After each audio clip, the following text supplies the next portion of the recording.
Hello everyone, welcome back to my channel.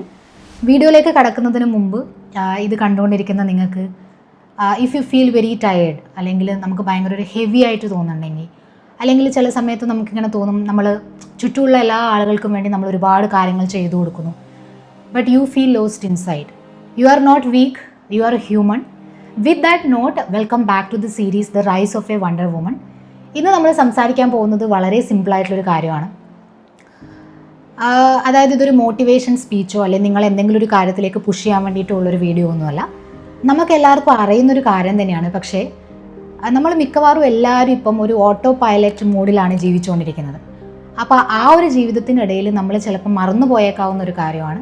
അപ്പോൾ ഈ ഒരു വീഡിയോ എന്ന് പറയുന്നത് അതിനെ ജസ്റ്റ് ഒരു ഓർമ്മപ്പെടുത്താൻ വേണ്ടിയിട്ടുള്ളൊരു വീഡിയോ ആണ്. ഇന്ന് ഞാൻ സംസാരിക്കാൻ പോകുന്ന ടോപ്പിക് ഏൾ നൈറ്റിംഗേൽ എന്ന് പറയുന്ന ആളുടെ വളരെ പ്രശസ്തമായിട്ടുള്ളൊരു പുസ്തകം ദി സ്ട്രേഞ്ചസ് സീക്രട്ട്. ആ പുസ്തകത്തിൽ പറയുന്ന വളരെ പവർഫുൾ ആയിട്ടുള്ളൊരു കാര്യമാണ്. ഈ പുസ്തകത്തിൽ പറയുന്ന പ്രധാനപ്പെട്ട കാര്യം എന്താണെന്ന് വെച്ച് കഴിഞ്ഞാൽ, we become what we think about. അതായത് നമ്മൾ നമ്മളെക്കുറിച്ച് എന്താണോ ചിന്തിക്കുന്നത് അതാണ് നമ്മൾ ആയിത്തീരുന്നത്. ഈ ഒരു സംഗതി നമ്മുടെ ലൈഫിൽ എങ്ങനെയാണ് ഒരു ചേഞ്ച് വരുത്തുന്നത് എന്നുള്ളത് നമുക്ക് നോക്കാം. ഞാൻ കഴിഞ്ഞ കുറച്ച് വർഷങ്ങളിൽ ഈ ഒരു കാര്യം നേരിട്ട് എക്സ്പീരിയൻസ് ചെയ്തതാണ്. അതായത് എൻ്റെ ഡെലിവറി കഴിഞ്ഞ ഒരു പോസ്റ്റ്മോർട്ടം ഫേസിലും അത് കഴിഞ്ഞിട്ട് കുറേ നാളുകളോളം ഞാൻ എന്നെക്കുറിച്ച് വിചാരിച്ചിരിക്കുന്നത് എന്താണെന്ന് വെച്ച് കഴിഞ്ഞാൽ, എനിക്ക് ഭയങ്കര ആൻസൈറ്റി ഉണ്ട്, എനിക്ക് ഒട്ടും കോൺഫിഡൻസ് ഇല്ല, തിരിച്ച് ജോലിക്ക് കയറാനുള്ള കോൺഫിഡൻസ് ഇല്ല, എൻ്റെ ഒരു ഐഡൻറ്റിറ്റി നഷ്ടപ്പെട്ടു. അതായത് ഒരമ്മ എന്നതിനപ്പുറം ഞാനിപ്പോൾ ഒന്നും, തിരിച്ച് ജോലിക്ക് കയറിയാലും എനിക്കൊന്നും മാനേജ് ചെയ്യാൻ പറ്റില്ല, കുഞ്ഞും ജോലി രണ്ടും കൂടി മാനേജ് ചെയ്തുകൊണ്ട് പോകാൻ പറ്റില്ല, എനിക്ക് എൻ്റെ ജോലിയിൽ പണ്ടത്തെ പോലെ പെർഫോം ചെയ്യാൻ പറ്റില്ല. ഇതൊക്കെയാണ് ഞാൻ എന്നെക്കുറിച്ച് തന്നെ ചിന്തിച്ചുകൊണ്ടിരുന്നത്. കുറേ കാലത്തോളം ഇത് തന്നെയായിരുന്നു ഞാൻ. എപ്പോഴാണോ ഞാൻ കോൺഷ്യസ് ആയിട്ട് ഇത് മനസ്സിലാക്കിയത്, അതായത് എൻ്റെ ചിന്തകളെ ഞാൻ നോട്ടീസ് ചെയ്തത്, അപ്പോഴാണ് ചേഞ്ച് സംഭവിക്കുന്നത്. ഏൾ നൈറ്റിംഗേൽ ഈ ഒരു പുസ്തകത്തിൽ വളരെ ബ്യൂട്ടിഫുൾ ആയിട്ട് പറയുന്ന കാര്യം എന്താണെന്ന് വെച്ച് കഴിഞ്ഞാൽ, നമ്മുടെ മൈൻഡ് എന്ന് പറയുന്നത് ഒരു ഫെർട്ടൈൽ സോയിലാണ്, അതായത് ഒരു ഫലഭൂയിഷ്ടമായിട്ടുള്ളൊരു മണ്ണാണ്. ഫലഭൂയിഷ്ടമായ മണ്ണിൻ്റെ പ്രത്യേകത എന്താണ്? നമ്മൾ എന്ത് വിത്തിട്ട് കഴിഞ്ഞാലും ആ ഒരു ചെടിയായിട്ട് അത് വളരുമല്ലേ. അതായത് നമ്മളൊരു സ്ട്രോബെറി വിത്താണ് പ്ലാന്റ് ചെയ്യുന്നതെങ്കിൽ ഒരു സ്ട്രോബെറി ചെടിയാണ് വളരുക, അല്ലാണ്ട് ഒരു വാട്ടർ മെലണായിട്ട് അതിന് വളരാൻ പറ്റില്ല. അതുപോലെയാണ് നമ്മുടെ മൈൻഡും. അതായത് നമ്മുടെ മൈൻഡിൽ നമ്മൾ എന്താണോ പ്ലാൻ ചെയ്യുന്നത് അതാണ് നമുക്ക് തിരിച്ചു കിട്ടുന്നത്. അല്ലാതെ നമ്മുടെ മൈൻഡ് ഒരു ഫിൽട്രേഷൻ നടത്തുന്നില്ല. നമ്മൾ എന്ത് തോട്ട്സ് ആണോ നമ്മുടെ മൈൻഡിലേക്ക് ഫീഡ് ചെയ്ത് കൊടുക്കുന്നത് അത് തന്നെയാണ് നമുക്ക് തിരിച്ചു കിട്ടുന്നത്. If you keep planting fear, self doubt, worry, that's exactly what gross. ഞാൻ നേരത്തെ പറഞ്ഞ എൻ്റെ സിറ്റുവേഷൻ, ഞാൻ എപ്പോഴും എൻ്റെ മൈൻഡിലോട്ട് ഫീഡ് ചെയ്തുകൊണ്ടിരുന്നത് എനിക്ക് കോൺഫിഡൻസ് ഇല്ല, എനിക്ക് ആൻസൈറ്റി ഉണ്ട്. ഞാൻ മറ്റൊരാളോട് എന്നെക്കുറിച്ച് സംസാരിക്കുമ്പോഴും ഞാൻ ഇത് തന്നെയാണ് പറഞ്ഞത്. ഒരു സമയത്ത് ഞാൻ എൻ്റെ ഏതെങ്കിലും ഫ്രണ്ടിനോട് സംസാരിക്കുന്നുണ്ടെങ്കിൽ ഞാൻ പറയുന്ന കാര്യം ഇതാണ്, അതായത് എനിക്ക് തിരിച്ച് ജോലിക്ക് കയറാനുള്ള കോൺഫിഡൻസ് ഇല്ല, I am a very anxious person. എപ്പോഴാണെന്നറിയാം ഞാൻ മാറി ചിന്തിക്കാൻ തുടങ്ങിയത്? ഞാൻ ഭയങ്കര ആൻഷ്യസ് പേഴ്സൺ ആണ് എന്ന് പറയുന്നതിന് പകരം ഞാൻ അതിനെ ഒന്ന് ജസ്റ്റ് റീഫ്രേസ് ചെയ്തപ്പോൾ, അതായത് ഓക്കെ, ചില സമയങ്ങളിൽ എനിക്ക് ഇതുപോലത്തെ ആൻഷ്യസ് തോട്ട്സ് വരുന്നുണ്ട്, but I am not an anxious person, I am a very determined person. ആ ഒരു രീതിയിൽ നമ്മൾ നമ്മുടെ ചിന്തകളെ റീഫ്രേസ് ചെയ്യുമ്പം യുവർ എനർജി ഷിഫ്റ്റ്സ്. ആ ഒരു ഇൻസ്റ്റൻറ്റിൽ തന്നെ നമ്മുടെ എനർജി ഷിഫ്റ്റ് ആവും. നമ്മൾ ഇന്ന് അഡ്മയർ ചെയ്യുന്ന വളരെ പ്രശസ്തരായിട്ടുള്ള ഒരുപാട് സ്ത്രീകളുണ്ട്. ഈ പറയുന്ന എല്ലാവരും ഒരു സമയത്തൊരു സാധാരണ സ്ത്രീ ആയിരുന്നിരിക്കില്ലേ, പക്ഷേ അവരവരുടെ ചിന്തകളെ വ്യത്യസ്തമായ രീതിയിൽ ചൂസ് ചെയ്തു എന്നുള്ളതാണ് അവരുടെ ഉയർച്ചയ്ക്കുള്ള കാരണം. സോ ഇങ്ങനെയാണ് ഒരു വണ്ടർ വുമൺ റൈസ് ചെയ്യുന്നത്. അതായത് അവരുടെ എക്സ്റ്റേണൽ മേക്ക് ഓവറിലോ അല്ലെങ്കിൽ ഒരു ഭയങ്കരമായിട്ടുള്ളൊരു അച്ചീവ്മെൻറ്റിലോ അല്ല, ഇൻസൈഡ് ദെയർ ഓൺ മൈൻഡ്. അവിടെയാണ് നമ്മൾ ആദ്യം റൈസ് ചെയ്യേണ്ടുന്നത്. എങ്ങനെയാണ് നമ്മുടെ ചിന്തകൾ നമ്മുടെ ഡെയിലി ലൈഫിനെ ഷേപ്പ് ചെയ്യുന്നതെന്നുള്ളത് നമുക്ക് നോക്കാം. നിങ്ങളൊരു ദിവസം രാവിലെ എഴുന്നേറ്റ് നിങ്ങൾ പറയാണ്, ഓക്കെ, ഇന്നത്തെ ദിവസം ഞാൻ ഭയങ്കര ടയേർഡാണ്, എന്നെക്കൊണ്ട് ഇന്ന് ഒരു പണിയും എടുക്കാൻ പറ്റില്ല. ഇങ്ങനെ പറഞ്ഞ് നിങ്ങൾ എണീക്കുന്ന ഒരു ദിവസം നിങ്ങൾക്ക് ഊഹിക്കാൻ പറ്റുന്നില്ലേ അതെത്ര ഹെവി ആയിരിക്കും അന്നത്തെ ദിവസം എന്നുള്ളത്. പക്ഷേ അതേസമയം നിങ്ങൾ രാവിലെ എഴുന്നേൽക്കുമ്പോൾ തന്നെ നിങ്ങൾ നിങ്ങളോട് സ്വയം പറയുകയാണ്, ഇന്നെനിക്ക് ജോലിഭാരം കൂടുതലാണ്, ഒരുപാട് കാര്യങ്ങൾ ചെയ്തു തീർക്കാനുണ്ട്, ഭയങ്കര ഡിഫിക്കൽട്ട് ആയിരിക്കാം, but I am going to figure it out. ഇങ്ങനെ പറഞ്ഞ് നിങ്ങളൊരു ദിവസം തുടങ്ങുവാണെങ്കിൽ യുവർ ബോഡി റെസ്പോൺസ് ഡിഫറെൻ്റ്ലി. നമ്മുടെ എനർജി ഷിഫ്റ്റ് ആവും, നമ്മുടെ പോസ്റ്റർ ചേഞ്ച് ആവും, നമ്മുടെ ചോയ്സസ് ഇമ്പ്രൂവ് ആവും. ഏൾ നൈറ്റിംഗേൽ ഈ പുസ്തകത്തിൽ പറയുന്നത് എന്താണെന്ന് വെച്ച് കഴിഞ്ഞാൽ, നമ്മളിങ്ങനെ ഒരു ഓട്ടോ പൈലറ്റ് മോഡിൽ ഇങ്ങനെ ജീവിച്ചുകൊണ്ടിരിക്കുമ്പം same emotional pattern, same thoughts, വേണ്ടാത്ത അൺവാണ്ടഡ് തോട്ട്സാണ് പറയുന്നത്, ഇങ്ങനെ റിപ്പീറ്റഡായി വന്നുകൊണ്ടേ ഇരിക്കുന്നുണ്ട്. പക്ഷെ നമ്മൾ അതിനെപ്പറ്റി കോൺഷ്യസ് ആയിട്ട് ചിന്തിക്കുകയോ അല്ലെങ്കിൽ ഈ ചിന്തകൾ എൻ്റെ എനർജി കുറക്കുന്നുണ്ട്, അല്ലെങ്കിൽ ഈ പറയുന്ന വേണ്ടാത്ത ചിന്തകളോ അല്ലെങ്കിൽ വേണ്ടാത്ത ഇമോഷൻസും നമ്മളെ കൊണ്ട് പോകാൻ വേണ്ടി നമ്മൾ അനുവദിച്ചു കൊടുക്കുക ചെയ്യുന്നത്.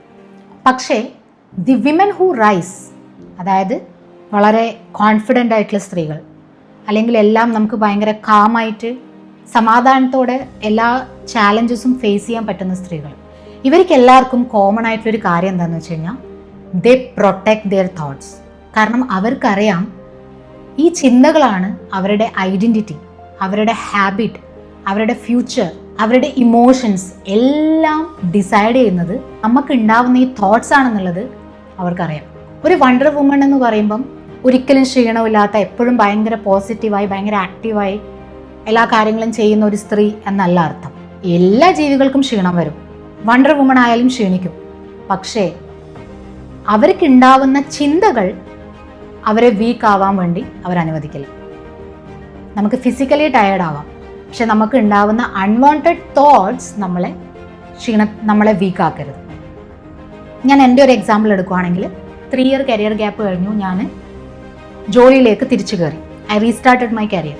തിരിച്ച് ജോലിയിലേക്ക് കയറുന്ന സമയം ഞാൻ വിചാരിക്കുന്നതെന്ന് വെച്ച് കഴിഞ്ഞാൽ എൻ്റെ ആൻസൈറ്റി ഒക്കെ കുറഞ്ഞു, ഞാൻ ഇപ്പം ഭയങ്കര കോൺഫിഡൻ്റ് ആണ്, എനിക്ക് പഴയതിനേക്കാൾ ഭംഗിയായി ജോലി ചെയ്യാൻ പറ്റും എന്നൊക്കെയുള്ള രീതിയിലാണ് ഞാൻ ജോലിയിലേക്ക് കയറുന്നത്. പക്ഷെ on the very first day ആ ഒരു ആൻസൈറ്റി തിരിച്ചു വന്നു. എനിക്ക് ചെയ്യേണ്ടുന്ന വർക്ക് എന്താണെന്ന് പോലും അസൈൻ ആയിട്ടുണ്ടായിരുന്നില്ല.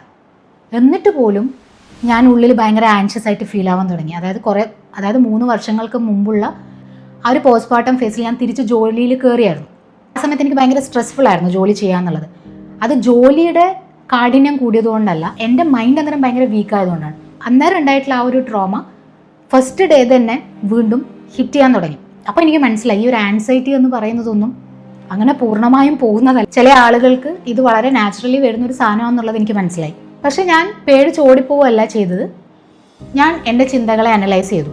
ഞാൻ വീണ്ടും ആൻഷ്യസ് ആവുന്നുണ്ട്, പക്ഷെ അത്രയും ആൻഷ്യസ് ആവേണ്ടുന്ന സാഹചര്യമുണ്ടോ? നമുക്കിപ്പോൾ ഒരു വർക്ക് അസൈൻ ചെയ്യുന്നതിന് മുമ്പ് തന്നെ അയ്യോ എന്നെക്കൊണ്ട് ചെയ്യാൻ പറ്റുമോ, ഇത്രയും വർഷത്തെ ഗ്യാപ്പ് ഉണ്ട്, കുറേ കാര്യങ്ങളിൽ ടെക്നോളജിയിൽ കുറേ മാറ്റങ്ങൾ വന്നിട്ടുണ്ടാവും, അതായത് കുറേ കാര്യങ്ങളിൽ മാറ്റങ്ങൾ വന്നിട്ടുണ്ടാകും, അങ്ങനത്തെയൊക്കെ കുറേ ചിന്തകൾ വന്നു. പക്ഷെ ഞാൻ സ്വയം എന്നെ സമാധാനിപ്പിച്ചു. എനിക്ക് മുമ്പുണ്ടായിട്ടുള്ള അച്ചീവ്മെൻറ്റ്സ് ഒക്കെ ഞാൻ എന്നെ ഓർമ്മപ്പെടുത്തി. അതായത് നാട്ടിൻപുറത്ത് മലയാളം മീഡിയം പഠിച്ച ഞാൻ ഇംഗ്ലീഷിൽ മര്യാദയ്ക്ക് സംസാരിക്കാൻ പോലും അറിയാതെയാണ് ഞാൻ ജോലിക്ക് ആദ്യമായിട്ട് പ്രവേശിച്ചത്. അപ്പോൾ ഉണ്ടായിട്ടുള്ള ചാലഞ്ചിൻ്റെ അത്രയൊന്നും ഇനി അങ്ങോട്ട് വരാനില്ല. അത്രയും ചെറിയ പ്രായത്തിൽ അത്രയും ചാലഞ്ചസ് ഫേസ് ചെയ്ത് നിനക്ക് ദിസ് ഈസ് വെരി സിമ്പിൾ. പക്ഷേ ഇത് ഒരു നിമിഷം കൊണ്ട് മാറുന്നതല്ല ഈ പറയുന്ന ആൻസൈറ്റി എന്ന് പറയുന്ന സാധനം. പക്ഷെ നമ്മളെ സ്വയം ഇങ്ങനെ ഓർമ്മിപ്പിച്ചുകൊണ്ടിരിക്കുമ്പം, നമ്മളോട് തന്നെ സ്വയം ഒരു സെൽഫ് ടോക്ക് നടത്തുമ്പം നമുക്ക് നമ്മളെ കാമാക്കാൻ പറ്റും. ഞാനത് മാനേജ് ചെയ്യാൻ പഠിച്ചു. പല ആളുകളുടെയും ഒരു ഓതൻറ്റിക് നേച്ചറാണ് അല്ലേ, അതായത് നമ്മളൊരു സത്വം എന്ന് പറയുന്നൊരു സാധനമാണ്. അത് നമുക്കങ്ങനെ പൂർണ്ണമായിട്ടും ഇല്ലാതാക്കാൻ പറ്റില്ല. പക്ഷേ ഇതുപോലുള്ള സാധനങ്ങൾ നമുക്ക് മാനേജ് ചെയ്യാൻ പറ്റും. ആ മാനേജ് ചെയ്യുക, അതേപോലെ നമ്മൾ ചാലഞ്ചസ് ആക്സെപ്റ്റ് ചെയ്യുക എന്നുള്ളതാണ് നമ്മളെ കൊണ്ട് ചെയ്യാൻ പറ്റുന്നത്. ഏൾ നൈറ്റിംഗേൽ ഈ ഒരു പുസ്തകത്തിൽ പറയുന്ന വളരെ ബ്യൂട്ടിഫുൾ ആയിട്ടുള്ളൊരു കാര്യം എന്താണെന്ന് വെച്ച് കഴിഞ്ഞാൽ, success is the progressive realization of a worthy ideal. Success എന്ന് പറയുന്നത് നമുക്ക് ഒരുപാട് പൈസ ഉണ്ടാവുക, അല്ലെങ്കിൽ നമ്മൾ പെർഫെക്റ്റ് ആവുക, അല്ലെങ്കിൽ സക്സസ് എന്ന് പറയുന്നത് ഭാഗ്യമാണ്, അല്ലെങ്കിൽ നമ്മുടെ ടാലൻ്റ് ആണ്. ഇതൊന്നും അല്ല സക്സസ് എന്ന് പറയുന്നത്. നമുക്ക് സ്വയം മീനിങ് ഫുൾ ആണെന്ന് തോന്നുന്ന ഒരു ഗോൾ, ഒരു പേർപ്പസ് നമുക്ക് ഉണ്ടാവുകയും നമ്മുടെ ചിന്തകൾ അതുമായിട്ട് അലൈൻഡ് ആവുകയും ചെയ്യുവാണെങ്കിൽ you are already successful. For example, ഞാനിപ്പോൾ ഈ ഒരു യൂട്യൂബ് ചാനലിൽ the rice of a wonder woman എന്ന് പറയുന്ന സീരീസ് സ്റ്റാർട്ട് ചെയ്തത് എൻ്റെ ഉള്ളിൽ നിന്ന് വന്നിട്ടുള്ള ഒരു ഭയങ്കര ഒരു ഇൻറ്റൻറ്റ് അതിന് പുറകിലുണ്ട്. അതായത് ഞാൻ ഗോ ത്രൂ ചെയ്തിട്ടുള്ള പെയിൻ അതുപോലെ ഒരുപാട് സ്ത്രീകൾ എക്സ്പീരിയൻസ് ചെയ്യുന്നുണ്ട്. നമ്മുടെ അമ്മമാരും അവർക്ക് മുമ്പുള്ള ആളുകളൊക്കെ അതിനേക്കാൾ കൂടുതൽ അവർ മുമ്പ് എക്സ്പീരിയൻസ് ചെയ്തിട്ടുണ്ട്. ഞാൻ ഇത് എൻ്റെ ലൈഫിൽ എക്സ്പീരിയൻസ് ചെയ്തപ്പോൾ ഞാൻ ആദ്യം ചിന്തിച്ചത് എന്താണെന്ന് വെച്ച് കഴിഞ്ഞാൽ, ഇതുപോലെ മറ്റ് സ്ത്രീകളും എക്സ്പീരിയൻസ് ചെയ്യാതിരിക്കാൻ എനിക്ക് എന്തെങ്കിലും ചെയ്യാൻ പറ്റുമോ എന്ന് ഞാൻ അന്നേരം വിചാരിച്ചിട്ടുണ്ടായിരുന്നു. പക്ഷെ ആ സമയത്ത് ഞാൻ വിചാരിക്കുന്നത് ഒരു ഫിസിക്കൽ സ്പേസാണ്. അപ്പോൾ അത് ഞാൻ അനുഭവിച്ചിട്ടുള്ള എൻ്റെ പെയിനിൽ നിന്ന് വന്നിട്ടുള്ള വളരെ എന്താ പറയുക, വളരെ പരിശുദ്ധമായിട്ടുള്ള ഒരു ഇൻറ്റൻ്റാണ്. അപ്പോൾ അതിലേക്ക് എനിക്ക് എങ്ങനെ എത്താൻ പറ്റുമെന്ന് ഞാൻ ചിന്തിക്കുമ്പോൾ എനിക്ക് വരുന്ന ചിന്തകളൊക്കെ എൻ്റെ ആ ഒരു പേർപ്പസുമായിട്ട് അലൈൻഡ് ആണ്. അപ്പോൾ നാച്ചുറലി ഞാൻ ആ ഒരു ഡയറക്ഷനിലോട്ട് ഇങ്ങനെ പോവാണ്. അതായത് ഞാൻ പറഞ്ഞു വരുന്നത്, അതായത് നമുക്കുണ്ടാകുന്ന ചിന്തകൾ നമുക്കൊരു പേർപ്പസ് അല്ലെങ്കിൽ ഒരു ഗ്രാറ്റിറ്റ്യൂഡ്, ബിലീഫ്, സെൽഫ് റെസ്പെക്റ്റ് ഇതുപോലത്തെ ചിന്തകൾ നമുക്ക് വരുമ്പം നാച്ചുറലി ആ ഒരു ഡയറക്ഷനിലോട്ട് നമ്മുടെ ലൈഫ് മൂവ് ആവും. അതാണ് ഏൾ നൈറ്റിംഗേൽ ഈ ഒരു പുസ്തകത്തിൽ പറയുന്നത്, you are what you think about. അതായത് നിങ്ങൾ നിങ്ങളുടെ ഭൂതകാലത്ത് എന്തായിരുന്നു എന്നുള്ളതല്ല, നിങ്ങളുടെ ചുറ്റിലുമുള്ള ആളുകൾ നിങ്ങളെക്കുറിച്ച് എന്താണ് പറയുന്നത് എന്നുള്ളതല്ല, മറ്റുള്ള ആളുകൾ നിങ്ങളിൽ നിന്ന് എന്താണ് എക്സ്പെക്റ്റ് ചെയ്യുന്നത് എന്നുള്ളതല്ല, നിങ്ങൾ എന്താണോ നിങ്ങളെക്കുറിച്ച് റിപ്പീറ്റഡ് ആയിട്ട് ചിന്തിക്കുന്നത് അതാണ് നിങ്ങളായിത്തീരുന്നത്. അപ്പോൾ എങ്ങനെയാണ് ആസ് എ വണ്ടർ വുമൺ നിങ്ങൾക്ക് ഈ ഒരു സീക്രട്ട് നിങ്ങളുടെ റിയൽ ലൈഫിലേക്ക് കൊണ്ടുവരാൻ പറ്റുന്നത്? ഒരു ഓവർ നൈറ്റിൽ അല്ലെങ്കിൽ പെർഫെക്റ്റ് ആയിട്ട് ഡ്രമാറ്റിക്കലി ഒന്നും നമുക്ക് ഇംപ്ലിമെൻ്റ് ചെയ്യാൻ പറ്റില്ല. വളരെ കൺസിസ്റ്റൻ്റ് ആയിട്ട് സ്ലോലി നമുക്ക് ഈ ഒരു കാര്യം ഇംപ്ലിമെൻ്റ് ചെയ്യണം. അതിനാദ്യം വേണ്ടുന്നത് എന്താണെന്ന് വെച്ച് കഴിഞ്ഞാൽ നമ്മൾ അവെയർ ആവുക എന്നുള്ളതാണ്. അതായത് നമുക്കുണ്ടാകുന്ന ചിന്തകളെക്കുറിച്ച് നമ്മൾ അവെയർ ആവുക എന്നുള്ളതാണ് ആദ്യം ചെയ്യേണ്ടുന്ന കാര്യം. ഫോർ എക്സാമ്പിൾ, ഇപ്പോൾ എനിക്ക് എൻ്റെ ഒരു സുഹൃത്തിനോട് ഭയങ്കര അസൂയയുണ്ട്. അതായത് എൻ്റെ കൂടെ പഠിച്ചൊരു സുഹൃത്ത് എന്നെക്കാൾ ഭയങ്കര സക്സസ്ഫുൾ ആണ്. അപ്പോൾ അവളുടെ ഇൻസ്റ്റാഗ്രാം പേജൊക്കെ കാണുമ്പോൾ എനിക്ക് ഭയങ്കര അസൂയുണ്ടെന്ന് വിചാരിക്കുക. അങ്ങനെ ഉണ്ടെന്ന് മനസ്സിലാക്കുമ്പോൾ നമ്മൾ നമ്മളെ തന്നെ ജഡ്ജ് ചെയ്യല്ല വേണ്ടത്. അതായത് അയ്യോ ഞാൻ എന്തൊരു മോശം സ്ത്രീയാണ്, ഇങ്ങനെ അസൂയപ്പെടാൻ പാടുണ്ടോ എന്ന് വിചാരിക്കുകയല്ല വേണ്ടുന്നത്. ഫസ്റ്റ് നമ്മൾ അവെയർ ആവുക, എന്നിട്ട് നമ്മൾ അതിനെ എങ്ങനെ മാറ്റാൻ പറ്റുമെന്ന് ശ്രമിക്കുക. അതായത് നമ്മുടെ ചിന്തകളെ നോട്ടീസ് ചെയ്യുക ആൻഡ് ചൂസ് സ്ട്രോങ്ങർ തോട്ട്സ്. അതായത് ഇതുപോലത്തെ സർഫസ് ലെവൽ തോട്ട്സ് ഉണ്ടല്ലോ, അയ്യോ അവൾ എൻ്റെ അടുത്ത് സംസാരിച്ചില്ല, എത്രയും കാലമായിട്ട് അവൾ എന്നെ ഒന്ന് വിളിച്ചില്ല, എൻ്റെ ഹസ്ബൻഡ് ഇന്നത്തെ ഫുൾ ഡേ ഒരു തവണ പോലും എന്നെ ഫോൺ വിളിച്ചില്ല, ആ ഫുഡ് കഴിച്ചോന്ന് ചോദിച്ചില്ല. ഇതുപോലത്തെ ബാലിശമായിട്ടുള്ള ചിന്തകളെ ഒഴിവാക്കി എനിക്ക് എൻ്റെ ഗ്രോത്തിന് വേണ്ടി എന്ത് ചെയ്യാൻ പറ്റുമെന്നുള്ള രീതിയിലുള്ള സ്ട്രോങ്ങർ ആയിട്ടുള്ള ചിന്തകളെ കൊണ്ടുവരിക എന്നുള്ളതാണ്. അതേപോലെ ഒരു വണ്ടർ വുമൺ ചെയ്യുന്നത് അവൾ എന്തായിരുന്നു എന്നുള്ളതിനെക്കുറിച്ച് ആലോചിക്കുകയല്ല ചെയ്യുന്നത്, പകരം അവൾ എന്താണോ ആയിത്തീരുന്നത് എന്നുള്ള കാര്യത്തിലായിരിക്കും അവൾ conscious. May be she is becoming A calmer woman, A confident woman, A healed woman, A financially independent woman, A Brave mother, A stronger version of her self. Every day നമ്മുടെ ചിന്തകളെ, നമ്മുടെ വിഷൻ എന്താണോ ആ ഒരു വിഷനുമായി align ചെയ്യുക എന്നുള്ളതാണ്. അതായത് അടുത്ത 5 വർഷത്തിൽ നിങ്ങൾ നിങ്ങളുടെ ഏത് വേർഷനാണ് കാണാൻ ആഗ്രഹിക്കുന്നത്? ഫോർ എക്സാമ്പിൾ, ഇപ്പോൾ ഞാൻ വളരെ ഇമോഷണലി വീക്കായിട്ടുള്ളൊരു സ്ത്രീയാണ്, അല്ലെങ്കിൽ എനിക്ക് ഒട്ടും കോൺഫിഡൻസ് ഇല്ലാത്തൊരു സ്ത്രീയാണ്. ഓക്കെ, അടുത്ത ഒരു 5 വർഷത്തിൽ ഞാൻ ഇങ്ങനെ തന്നെ ഇരിക്കണോ, അതോ ഞാൻ എൻ്റെ ഒരു ബെറ്റർ വേർഷൻ ആവണോ? നിങ്ങൾക്ക് നിങ്ങളുടെ ബെറ്റർ വേർഷനായിട്ട് കാണാൻ നിങ്ങൾ ആഗ്രഹിക്കുന്ന ഒരു ഐഡൻറ്റിറ്റി ഉണ്ടാവുമല്ലോ. മേ ബി ഒരു സ്ലിം ആയിട്ടുള്ള ഒരു വുമൺ, അല്ലെങ്കിൽ ഒരു ആക്റ്റീവ് ആയിട്ടുള്ള, അല്ലെങ്കിൽ ഒരു സ്മാർട്ട് ആയിട്ടുള്ള, ഡിസിപ്ലിൻ ആയിട്ടുള്ള, അല്ലെങ്കിൽ കോൺഫിഡൻ്റ് ആയിട്ടുള്ള, നിങ്ങൾ എന്തൊരു ഐഡൻറ്റിറ്റിയാണോ നിങ്ങൾ ആഗ്രഹിക്കുന്നത് അതിലേക്ക് എത്താൻ വേണ്ടിയിട്ട് നിങ്ങളുടെ ചിന്തകളെ ആ ഒരു വിഷനുമായിട്ട് അലൈൻ ചെയ്യാം. You first rise in your mind before you rise in your life. And ഒരു വണ്ടർ വുമൺ എന്ന് പറയുന്നത് she is not born, she is self created.